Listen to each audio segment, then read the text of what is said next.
All right, so 60 years ago this month, Gordon Lightfoot arrived fully formed, not with a warm-up album or some faltering first steps, but with Lightfoot, a debut so confident it actually justified the exclamation mark of its title. So today, with my old friend and fellow Gord obsessive Bostart, we're celebrating the anniversary of this auspicious debut by subjecting it to the random foreplay treatment. And all that means is we're going to be framing our discussion by hearing 4 songs from it, but as for which songs, well, we'll only find out what those are going to be as we go along. There's no sensible pre-planned curation of key tracks here. It's something altogether more ramshackle and indeed random. Bostart, welcome back. Great to have you on the channel again. Are you ready to dive into some early Lightfoot? Absolutely. Excellent. So we've actually got an abundance of tracks here. We've got 14 tracks on this album, which means in my best of 3 system, 2 of those aren't even going to be choices. So yeah, what's going to fall by the wayside? An awful lot, because in my estimation, even though this isn't one of my personal top 5 favorite Gord albums, I look at the track listing and think, why the hell isn't it? Because it's a phenomenal set of songs from start to finish, really. So what we're going to do is throw the album on shuffle, and each of us will take a turn to pick a song out of the 3 options that we get given. So let's kick it off. You are ready to serve up our first song of the day. Let's see what your options are going to be. Well, a very famous song, and one we heard in a different version last time around when we looked at Gord's Gold. It's Early Morning Rain. Option 2, For Love and Me. And option 3, 16 Miles to Seven Lakes. No wrong answers. What do you want to plump for? I'll go for 60 miles. Oh, nice.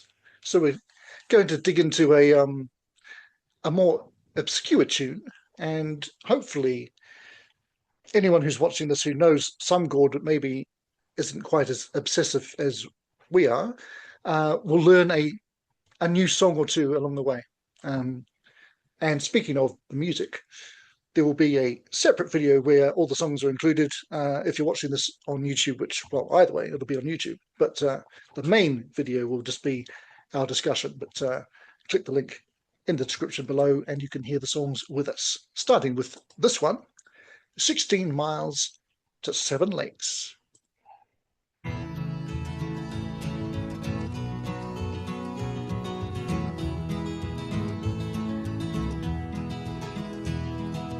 Early in the morning, when the dew is on, each and every rosebud you will find me gone. So knock me down, pick me up and knock me down again. Break my heart, steal my gold and slander my good name. 7 lonely hours on a morning train take me to a place where I won't come back again. 7 lonely Pullmans speeding down the line, taking me away from an old love of mine.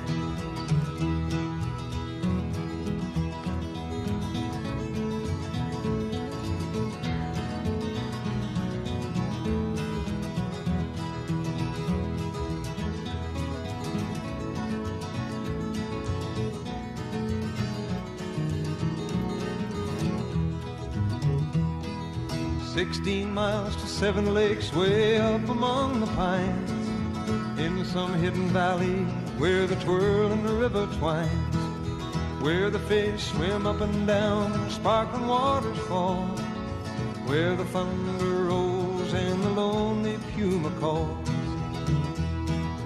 Somewhere on the mountain I'll take another name, rid my mind of memories and start my life again. Somewhere in the wilderness I'll build a cabin small, then forget so I won't remember you at all.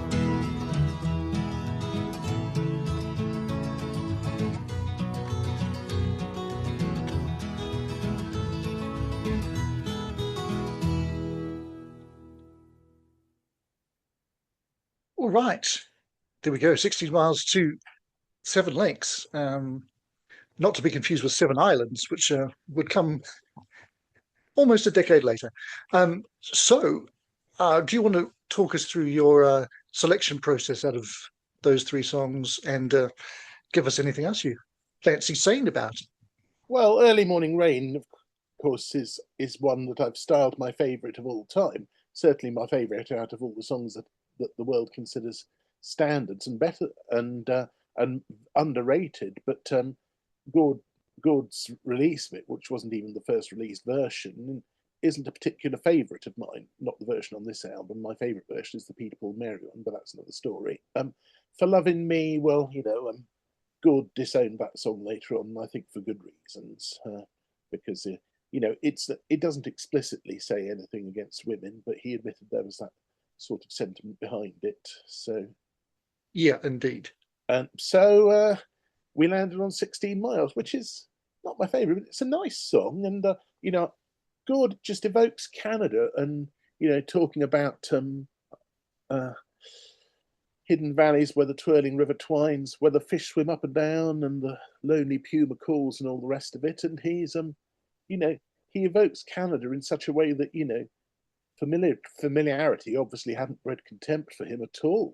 But then he probably didn't live quite he probably didn't live in quite the right region for all that. But yeah, no, I mean, I have now been to bits of Canada, but not much of it. But I always feel like I know more of Canada than I actually do because of knowledge of particularly Gordon's work over the years. Gordon's work especially made me want to see Canada, and since discovering it, I've been twice. I've visited 6 out of 10 provinces, but it's It's mostly been in the context of coach tours where you're at the mercy of the schedule a bit, and you only see what's touristy.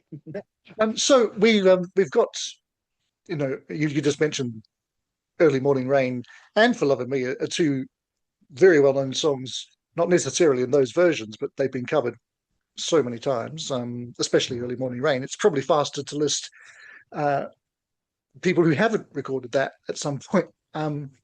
But Bostart kindly sent me through a list of other covers from some of the more obscure songs on this album, and this one has been recorded along with, was it Long River as well, from Yes.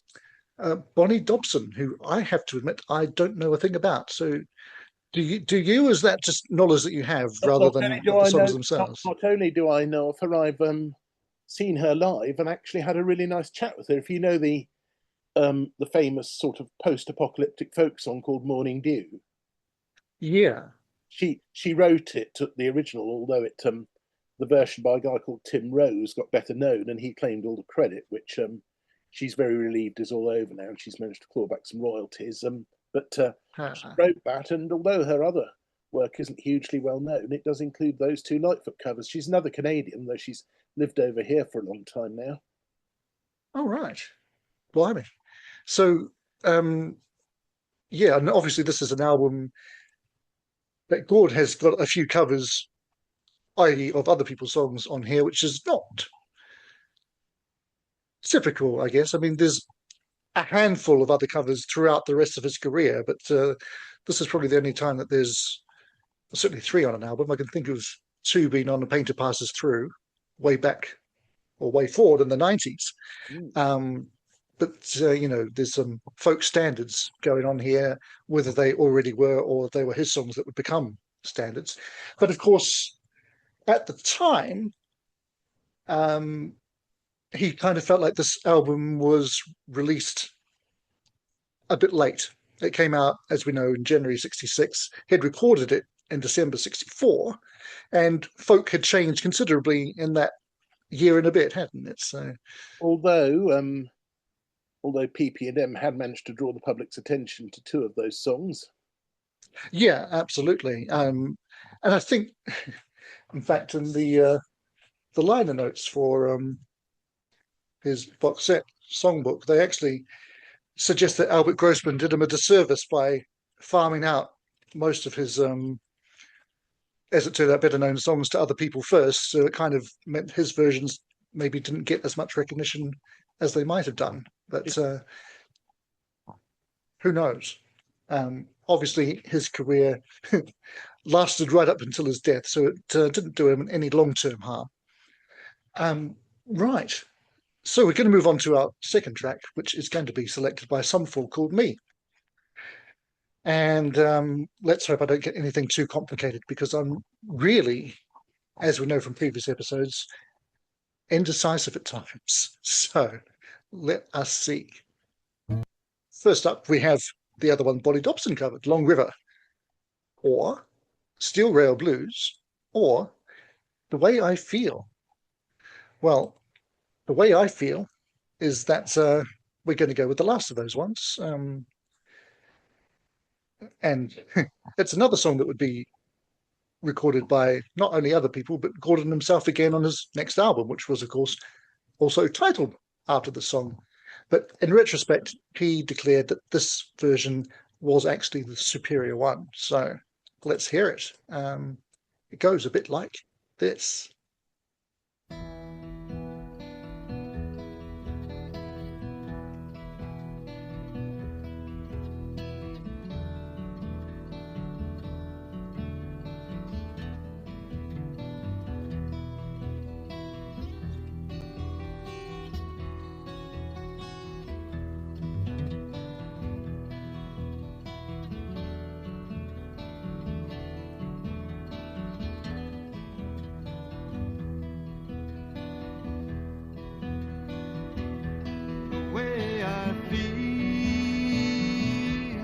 Like a robin whose babes have flown to come no more, like a tall oak tree alone and crying when the birds have flown and the nest is bare. Now a woman, Lord,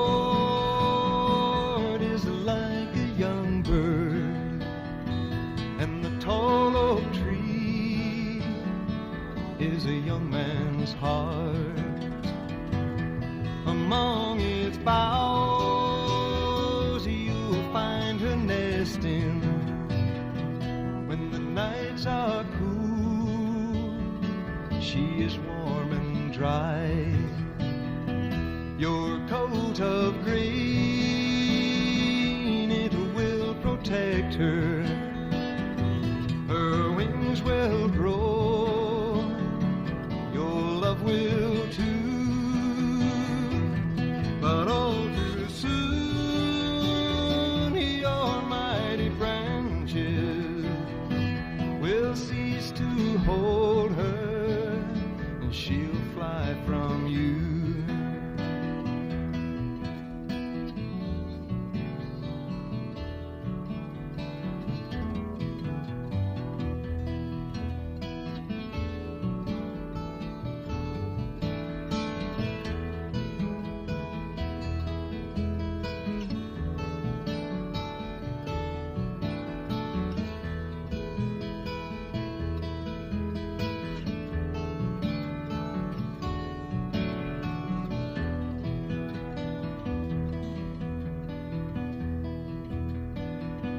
Now the way I feel is like a robin whose babes have flown to come no more, like a tall oak tree alone and crying when the birds have flown and the nest is bare.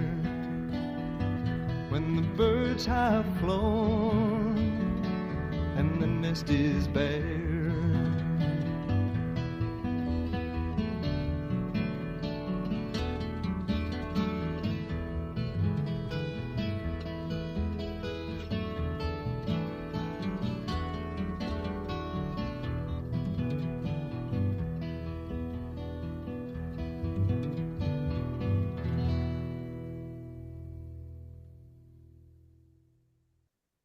Yeah.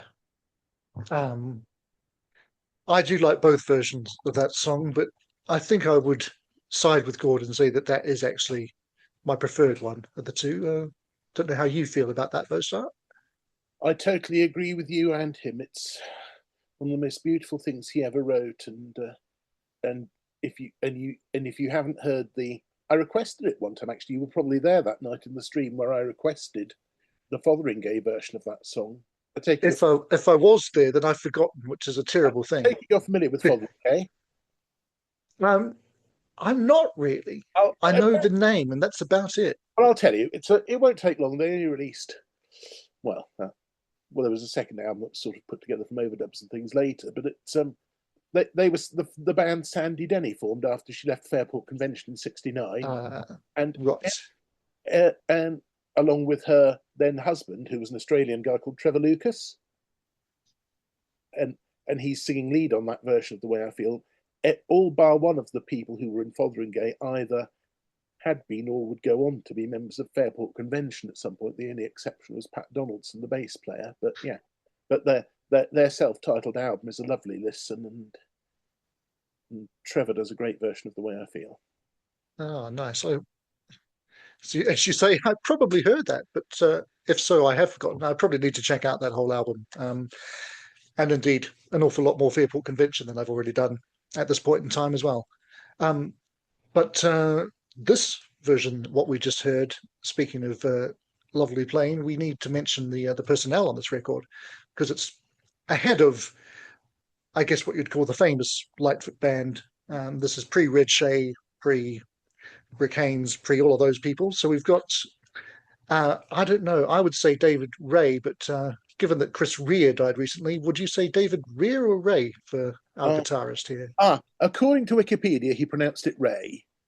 Ray, sure. So that's how I would have said it, and now I look silly just for having doubted myself.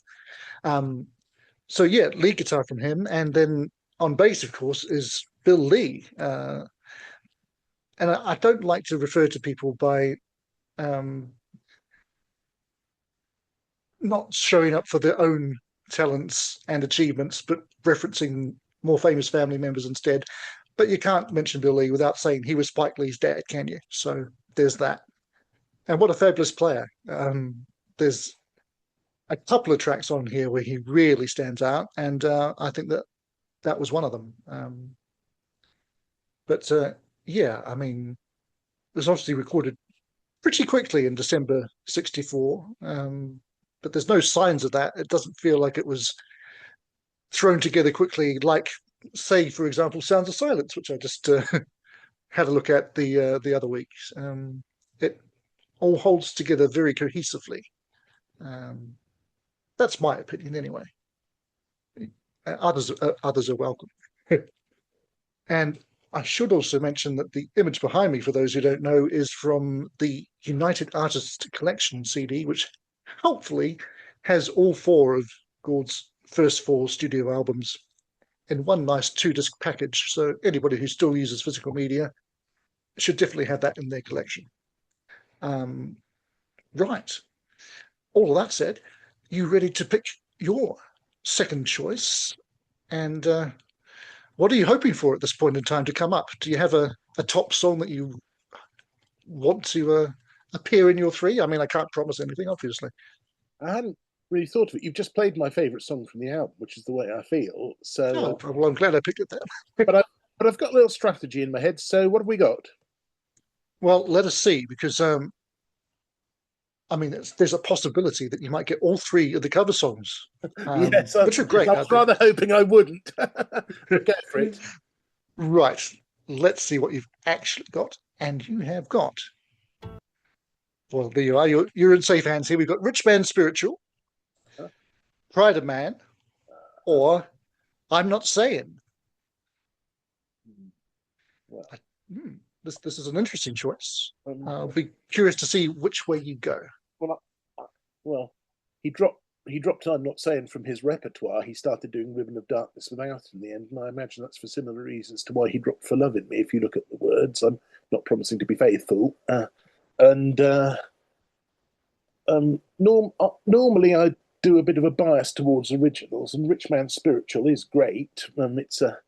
It's almost satirical, really, but he does such a good version of Pride of Man that I'm going to go for that one. After just saying you were hoping not to get the covers, you're going for the cover. I like inconsistency and hypocrisy is what we thrive on. What I said was, I hope I don't get all three of the covers. Was what I said. Yeah, but if you got all three of the covers, you would have just picked. Or did you mean that they would have been an impossible choice because they're all so good? No. No. I do. As I say, I do have a preference for emphasising originals when it comes to these things. But out of those three, it's got to be Pride of Man for me. Fair enough. And with these, I mean, I always like where there's the option to throw in different little flavors from across an album. So getting one cover in is no bad thing. Of course, I don't know what I'm going to be choosing from next. So we'll see if we end up with two covers. That would be, unrepresentative. But anyway, let's go with this one, which, as you say, is a damn fine version of Pride of Man. Here it is.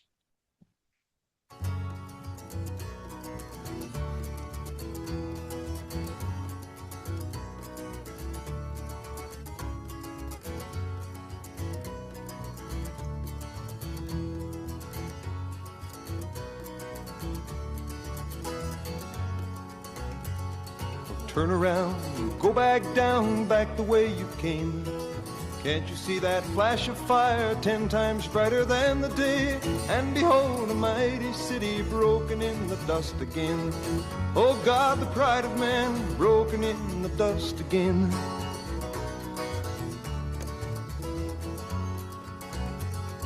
Turn around, go back down, back the way you came. Babylon is laid to waste, Egypt's buried in her shame, and mighty men are beaten down, the kings have fallen in the ways. Oh God, the pride of man, broken in the dust again.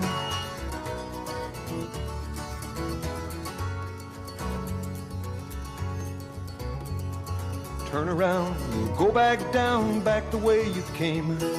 Terror is on every side, though the leaders are dismayed. Those who put their faith in fire the faith shall be repaid. Oh God, the pride of man, broken in the dust again.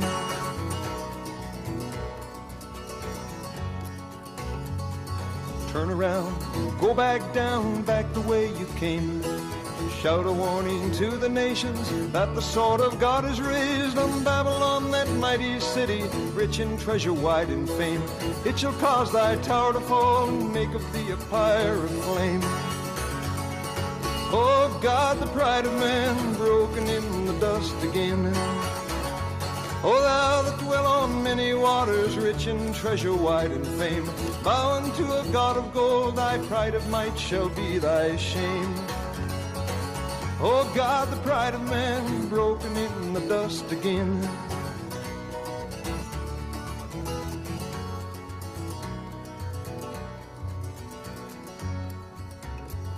And only God can lead the people back into the earth again. Thy holy mountain be restored, thy mercy on thy people, Lord.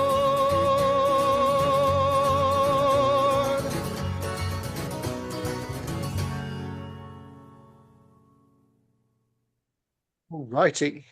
Pride of Man there. Another fine choice, but actually you couldn't have gone wrong with any of those three as far as I'm concerned. So what are your thoughts on Gord's version and indeed any other versions of that song? Well, Gord's was the first version I heard, and it's absolutely epic. For those who don't know, that song is better known for a version by the San Francisco band Quicksilver Messenger Service, who were, I think, early contemporaries of the Grateful Dead. Quicksilver's work isn't that well known. I don't know much of it myself, but their version of Pride of Man is even better than that one. It's Oh wow! It's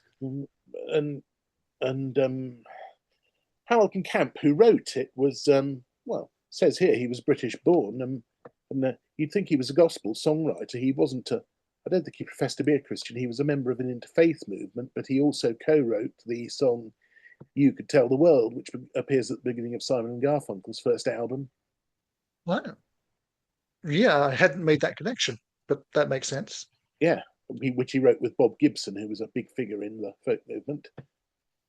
Anyway, so that's my Pride of Man basics. Yeah, well, I think this is by far the version I know. I have heard other versions, but this is, of course, the version I know best.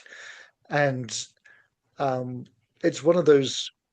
In fact, I think all three of the songs that he covers on here fit the album so well that if you didn't know they were covers, you'd just happily believe it was another Lightfoot song, because he just makes it sound completely his own, and his vocals fantastic on it as well. I mean, really, he was a super strong vocalist for a long time until he wasn't anymore. Yeah, that's, as I say, another fine offering from this album. And now it's down to me to find a song that's worthy of our closing number. And as we know, are 5 possibilities left, but I'm only allowed to choose from 3. And by the way, if you haven't already, those at home, I hope you're playing along and choosing songs alongside us, and hopefully agreeing with what we're going with, or at least accepting that we've made fine choices. But do let us know in the comments which ones you would have picked along the way, and indeed would be picking now out of these 3: Peaceful Waters, Ribbon of Darkness, or Oh Linda. Well, we know what the gods of randomness have clearly decided that one cover was sufficient, and the other 2 covers are the ones that aren't even going to be on the cards at all today. But it doesn't. I'm torn between 2 here: Ribbon of Darkness and Oh Linda. But I mentioned Bill Lee earlier on, so I think I'm going to go with the more obscure number and showcase his bass playing even more than what we heard on The Way I Feel. So yeah, if you managed to not hear the bass on this, then you clearly gone deaf. So let's just play Oh Linda.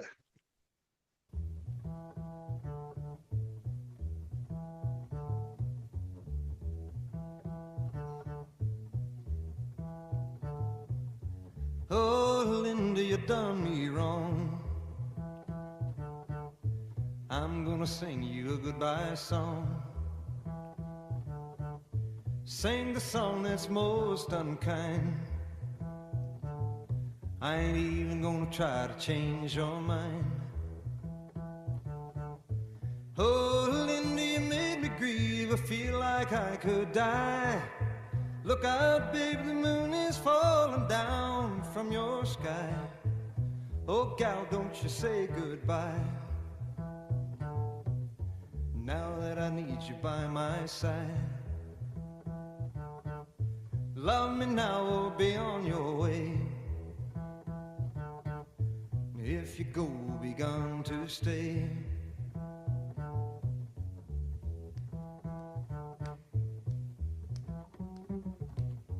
I saw Linda late last night. Dressed for town, she looked alright. Painted eyes and lips like wine. Walking on down with a friend of mine. Oh, gal, don't you say so long. I feel like I could die. Look out, baby, the moon is falling down from your sky. Oh, gal, don't you be unkind. I ain't even gonna try to change your mind. Love me now or be on your way. If you go, be gone to stay. Oh, Linda, you made me grieve. I feel like I could die. Look out, baby, the moon is falling down from your sky. Oh, gal, don't you say goodbye. Now that I need you by my side.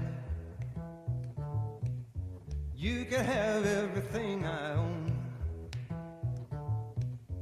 Take everything but come on home.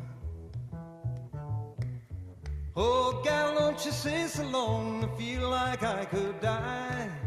Look out, baby, the moon is falling down from your sky. Oh, gal, don't you do me wrong. I'm gonna sing you a goodbye song. Sing the song that's most unkind. I ain't even gonna try to change your mind.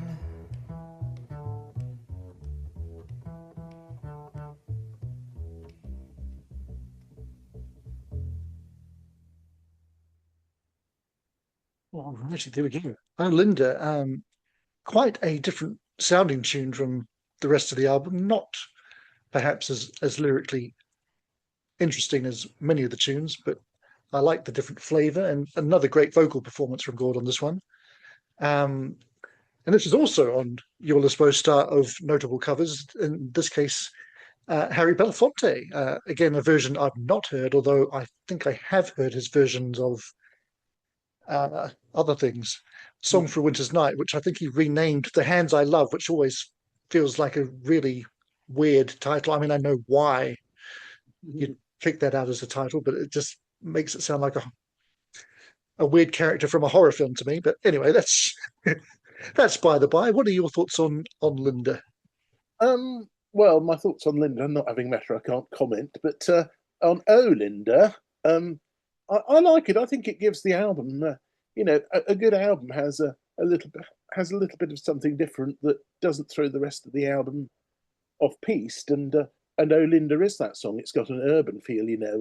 I saw Linda late last night, and it's kind of jazzy with that stand-up bass, and so it's that little bit of something extra that it's that extra spice to the album. I think the only song I'm really slightly disappointed not to have heard today is Peaceful Waters, but Oh Linda comes a worthy fifth for me out of what we've heard today. Nice. Yeah, I mean, I could have happily heard anything from this album. Really, the only track on here that I'm not and have never been particularly keen on is For Love and Me, even though that was the first of his early songs that I knew, again through the Peter, Paul and Mary version rather than this one.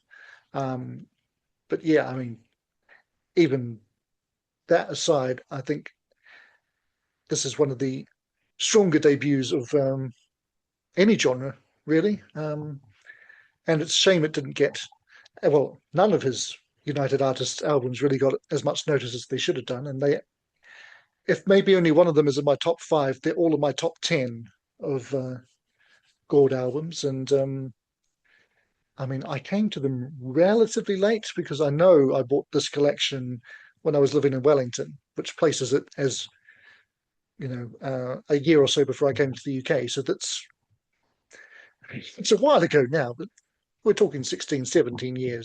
This is the one that's kicked everything off, and he never really looked back. Yeah, do you have any final thoughts or observations about anything that we've either covered or missed today? Hang on. It's in. It was awarded something. It's got some sort of special cultural recognition. Canada, it's not like winning a Grammy, but it's like it's on a list of albums in their archives or something that are particularly important in their history. And yes, at the 2017 Polaris Music Prize, the album won the public vote for the Heritage Prize in the 1960 to 1975 category. Oh wow! Polaris Music Prizes. It sounds a bit like a nuclear missile. So that's kind of the Canadian equivalent of when you see what do they do in America? I'm trying to think of what that thing is, where things are preserved because they have cultural significance. Library of Congress. That's the one. Yeah, yeah. That is our little celebration of 60 years of Lightfoot. Don't forget the exclamation mark. And yeah, there's other Lightfoot albums celebrating anniversaries this year, which fingers crossed we'll get to at least one of those as the year goes on. But for now, I just have to say thanks again to Bostart for joining me for today. Been very nice to have some company. And thanks to you out there for watching. And from us, it's simply bye for now. But I hope not for long. It's the end. But the moment has been prepared for.